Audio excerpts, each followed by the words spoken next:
G'day mate, 40 here. It's another beautiful day in Beverly Hills. So, Aldous Huxley's novel, Brave New World. I didn't like this book. I didn't enjoy this book.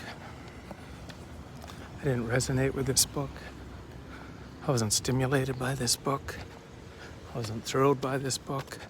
I wasn't appalled by this book. I had no emotional reaction to this book. None. There was never a line in this book that I thought, oh, I want to discuss this line. It has such profound insights into the world today.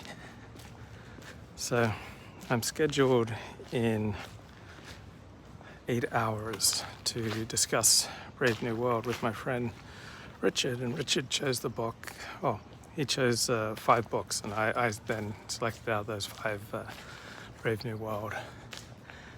And I remember we did it on the book club as well with Kevin Michael Grace. I don't think I had anything to say back then either.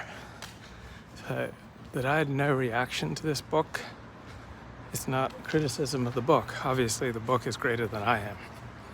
So if I were just to pick up the Bible and read it, I wouldn't have much reaction to the Bible as it is. I need commentary on the Bible. I need to be told how to react to the Bible. I need to study. Like the text in and of itself, I don't think makes much of an impression on me until I've been put into a certain mindset. Same with the big book of AA. So if I pick up the big book, then I don't really have any reaction to the big book. I need to be told how to approach it. I need commentary on it. I need to be taught how to apply it. And same too with, say, the plays of Shakespeare. If I was to read a famous Shakespeare play, Othello or Hamlet or Romeo and Juliet, I wouldn't necessarily have much of a reaction. I'd need commentaries. I need people telling me about the work and people explaining the greatness of the work to me, because in and of itself it doesn't do anything for me. So I read Brave New World, and there's no part of me that says, oh, this is the dystopia that we're living in, or this is the utopia that we're living in, or this is an outline of the dangers that we face. I don't find Brave New World applies to today's world. So in Brave New World, people take soma to get happy and to help them sleep. And so that there are a lot of Americans on antidepressants and opioids, but we don't have any medication that acts the way that soma does.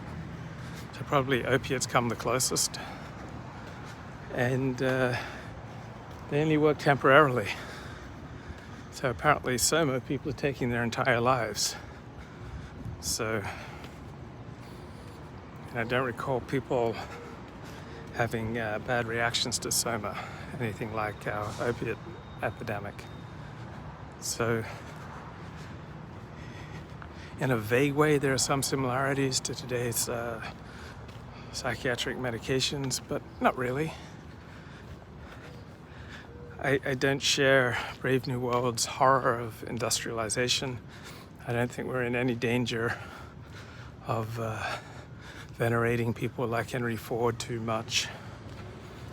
That industrialization makes goods more efficiently, with a better quality and at a lower price.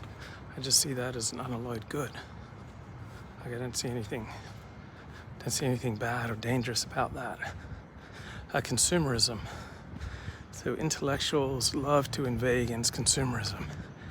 And I would say in the problems facing the West today, consumerism's not in the top 100. Right? That people like to buy stuff, I don't see that as so terrible. rampant promiscuity in the novel. You don't see many of the downsides to rampant promiscuity in the novel. We're not like that now. There is some promiscuity, but it's enjoyed primarily by a small percentage of men. And then young women have that option available to them, but it's almost always self-destructive. So I've had my share of sexual promiscuity, and yeah, you can deaden your pain and frustration and loneliness temporarily. So sexualizing things can provide a temporary fix, but the fix dissipates so quickly that it's not a viable path, and no society that is as promiscuous as portrayed in Brave New World is going to last very long. So we have nothing like the promiscuity level of Brave New World. Now, Brave New World, in part, is a satire on California. So apparently Huxley was here in the 1920s. So the character Lenina, when she says, hug me till you love me, honey, right, that honey there is based on California speak. So yeah, I get there's some over-the-top satire of California that some people, what they call a blowjob, the California way of saying good morning. That's not how life works here in the main. That's just a very tiny part of the population that gets to enjoy a blowjob as a California good morning,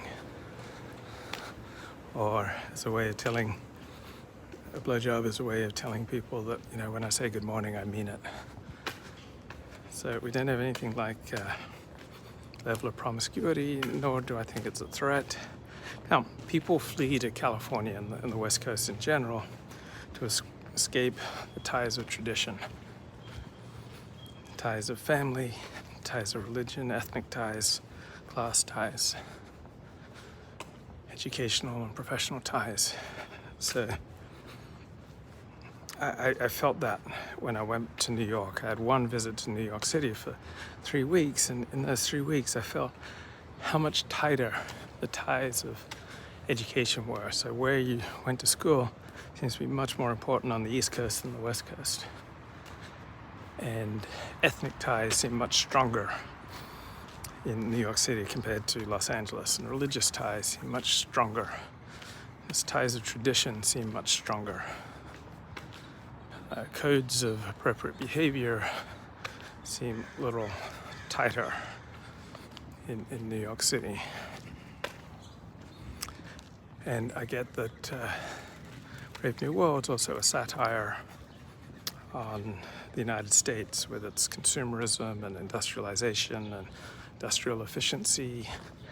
It's like an upper class Brit, mocking the United States.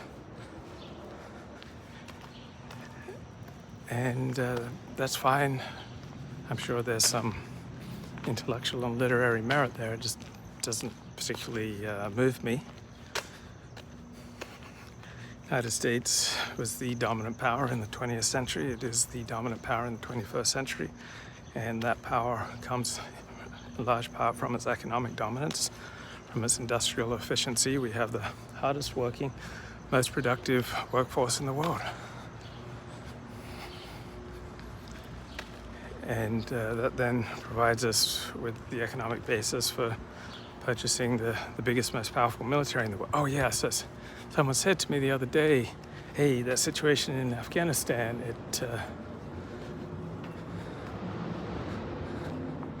well, if I keep breaking up, that's sad. Don't know if there's anything I can do about it. So I had someone tell me the other day that, look, the situation in Afghanistan, it totally contradicts your view that the 21st century will be the American century. And I don't see that at all. Like, if Afghanistan disappeared from the map tomorrow, or if the Taliban took over Afghanistan 100% tomorrow, it has no repercussions on American strength. So American strength does not depend upon its prestige. American strength does not depend upon its ability to train Afghans into a formidable fighting force. American strength does not depend upon its ability to turn Afghanistan into a Jeffersonian democracy. Like, that's all irrelevant. So what's going on in Afghanistan has nothing to do with American strength and power. Afghanistan has no importance to the United States.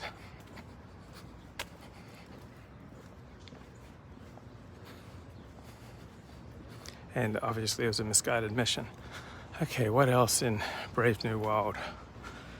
So, I see Brave New World is Huxley's vision of much of what he wants for the future. Like Huxley flirted with world government. Aldous Huxley supported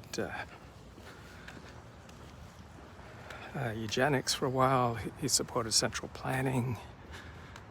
He saw that parliamentary democracy was not really up to dealing with the problems of the world in the 1920s and 1930s, so he thought a more authoritarian state would be more efficient and effective. And at the same time, in Brave New World, he got to explore the downsides of the type of state that he wanted. So Huxley was very much part of the modernist intellectual movement. Modernist means that you essentially despise tradition and you despise the masses. So we had the mass growth of literacy at the end of the 19th century, and the intellectuals reacted with horror. They hated the daily newspaper, they hated radio, they hated movies, they hated TV. Essentially, they had the same sort of attitudes towards the masses that Hitler did. John Kerry wrote a great book, The Intellectuals versus the Masses. So Huxley in Brave New World, in large part, he's sketching out the type of world that he would like to create, and at the same time explore what are the downsides in the type of world that he'd like to create.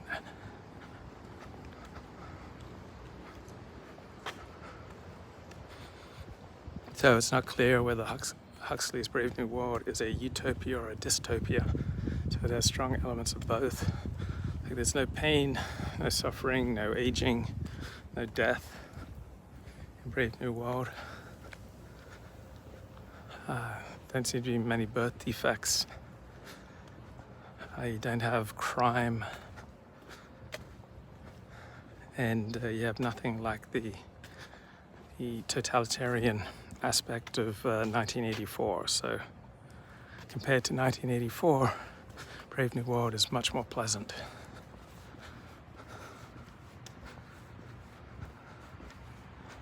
So you see in Brave New World Huxley's contempt for American popular culture in particular.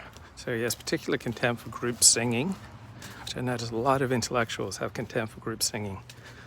So when it comes to synagogue, they want the cantor to lead and the congregation just to follow along.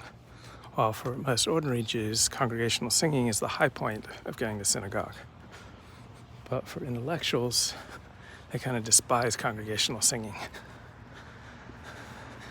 And Huxley has contempt for the daily newspaper, for radio, for movies, TV, because these avenues of popular culture and popular entertainment are just too accessible, too enjoyable, too appreciated by the masses. So he despises that.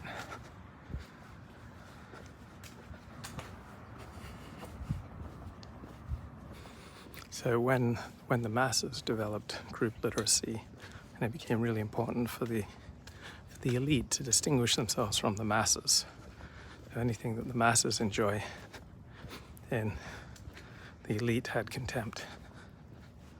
They looked down on what the masses were enjoying. So yeah, Hitler and the modernist elite had pretty similar views about art and the masses and their need to be controlled. Oh, another aspect of Brave New World that rings false to me is the power of propaganda. Propaganda does not have nearly the power that is popularly ascribed to it. So the best that propaganda can do is that it can provide you with more reasons and arguments and incentives and ways of thinking that are congenial to you. So if you already want to go in a particular direction, then propaganda can reinforce that direction. It can give you arguments for why you're right. But propaganda is not going to change your mind, right? If you love Jews, propaganda is not going to make you hate Jews. If you hate Jews, propaganda is not going to make you love Jews. If you're opposed to women's suffrage, propaganda isn't going to change your mind. If you're for women's suffrage, propaganda is not going to change your mind. So that aspect of Brave New World ran false to me. The rampant sexual promiscuity rang false to me. Never going to have a society that's as promiscuous as Brave New World and that still functions at a high level. So yeah, overall the novel just ran false to me. I don't think we have anything like these problems.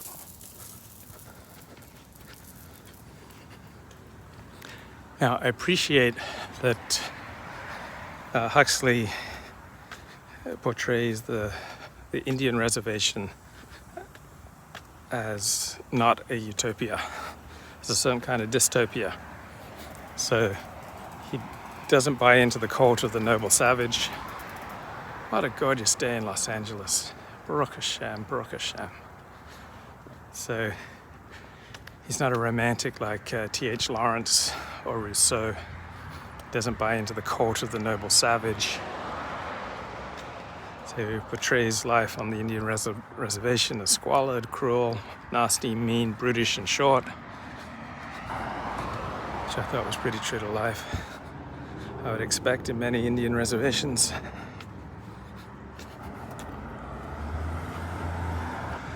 And in Brave New World, the state controls the means of reproduction.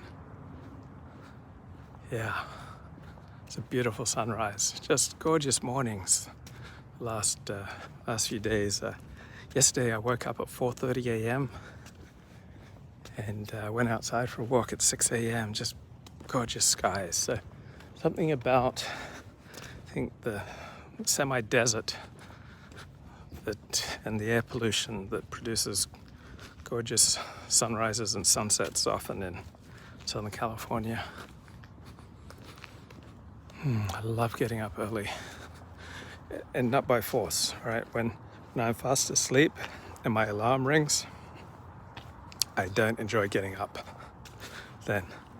But if I wake up rested at 4 a.m. or 4:30 a.m., I'll often get up and start reading a book, go for a walk. Now, I normally don't take naps, but there is just something about Shabbos afternoons where I can't help having a nap. I think it's all the sun I get. That's what I'm guessing. So I often go to shul, it's outside, getting a tremendous amount of sun. And then I have a big Shabbos lunch.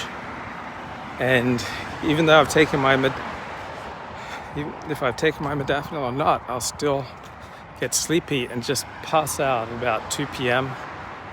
Now, when I'm lucky, it's only for 20 minutes. But when I'm unlucky, it'll be an hour or so. I'm just dead to the world. And then when I wake up, I'm groggy. And then it negatively affects my sleep Saturday night.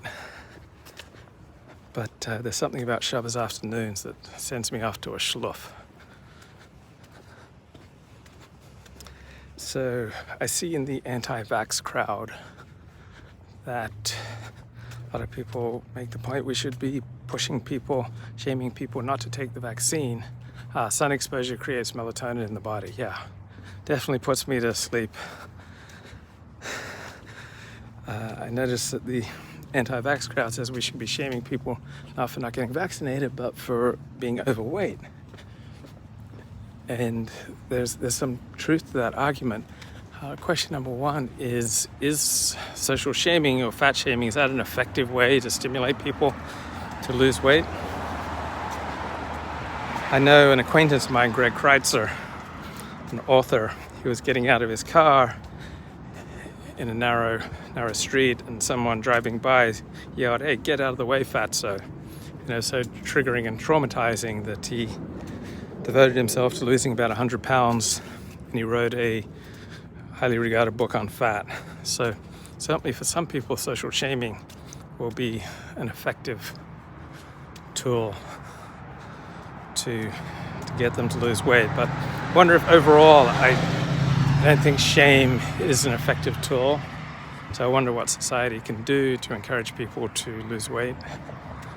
And also, it's a lot easier, I would think, to get people to get vaccinated than to lose 20 pounds. To get vaccinated, you only have to get a shot. Well, to lose 20 pounds and keep it off requires, sustained change in the way you live. Is fat acceptance an effective way to get people to lose weight? Definitely not.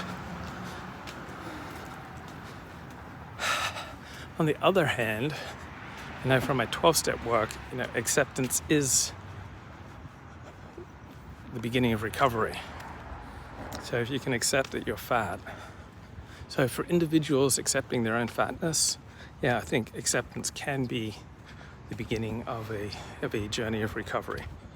So for someone to accept that they're a love addict or they're a food addict or some other kind of addict, I think that's good. And then also, I think with regard to our feelings, probably some acceptance and embracing of our feelings is useful. So I've been exploring Mickle therapy. And the developer of Mickle therapy, I think it's David Mickle, a medical doctor, and he works with people with chronic fatigue syndrome. And he says he takes people who are happy but sick, meaning that they've got this fierce positive mental attitude, but they're defeated by chronic fatigue syndrome. And then through his work at exploring painful emotions, bringing them to the surface, they become unhappy but well. And so I think I have probably tilted too far the last few years towards positive mental attitude and just appreciating the good things in my life, not spending time on the bad things. And I think I need to spend a little more time on the painful things, the painful failures in my life. So I was just listening to a video by a woman saying, when you get a negative emotion, accept it and welcome it, because it's your psyche, your body's way of telling you something important. It's sending you a message. So I'm 55 years of age, I'm a bachelor, and sometimes I have fears that I'll never find love, that I'll never marry, that I'll never have kids, that I'll never be rich. And so when those negative feelings come up, perhaps it'd be a great idea for me to not just accept them, but to embrace them and to thank them for their message, how they're orienting me to some painful, glaring failures in my life. Okay, what else in Brave New World? So Huxley's got his contempt for pop culture, particularly American pop culture, particularly group singing. There's a lot of contempt for group singing. It was really hard for me to develop any reactions to this book. I just had nothing. Just had absolutely nothing. So I had to do a lot of work. I had to read analyses of Brave New World. I had to learn about dramatic irony versus situational irony. So dramatic irony is where the reader sees things that the character doesn't see. Situational irony is where you'd expect one type of behavior in a situation and you get another. So I read about irony and symbolism and satire in Brave New World. And I jotted down all these notes.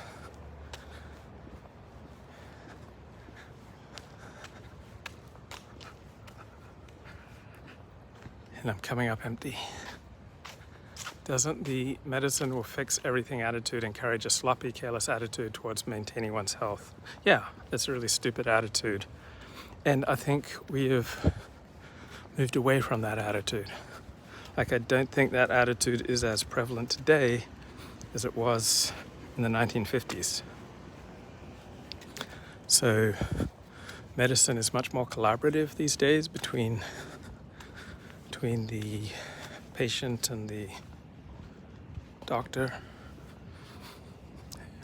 So medicine plays a relatively small role in our lifespan. So people think that, the reason we're living longer is because of medical advances. No. Medical care plays a relatively small role in the quality of our life and the length of our life.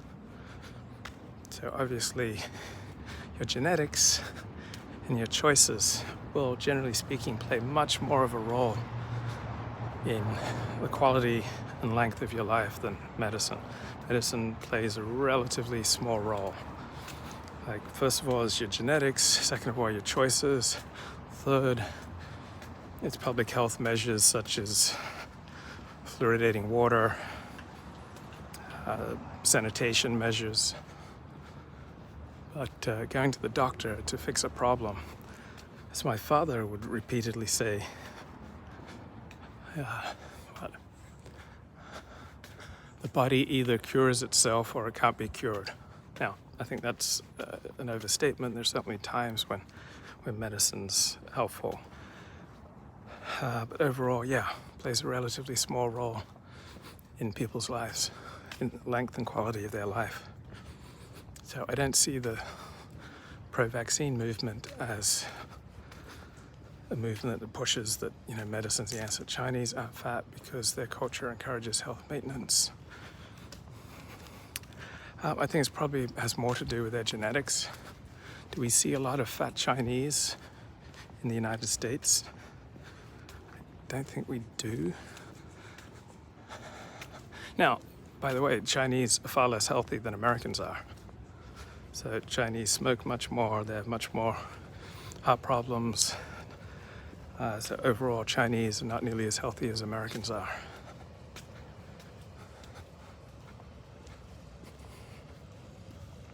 So generally speaking, average length of life correlates with intelligence. So Japanese, Chinese, Koreans on average have higher IQs than Europeans and hence tend to live a little longer. All things being equal. But in China, all things aren't equal. They have much worse air pollution, water pollution, and other problems.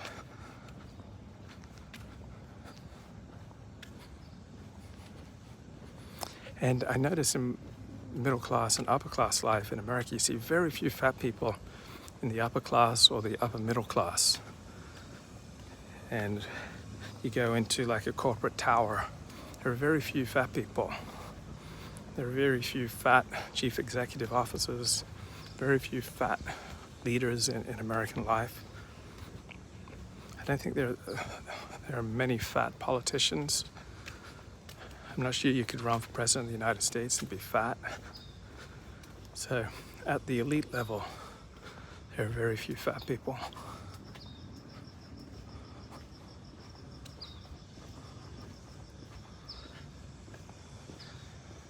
And if they are fat, then they dress to hide it. While the lower classes, they're fat, they've got horrible legs sometimes, and they still wear like revealing clothing that just makes them look terrible.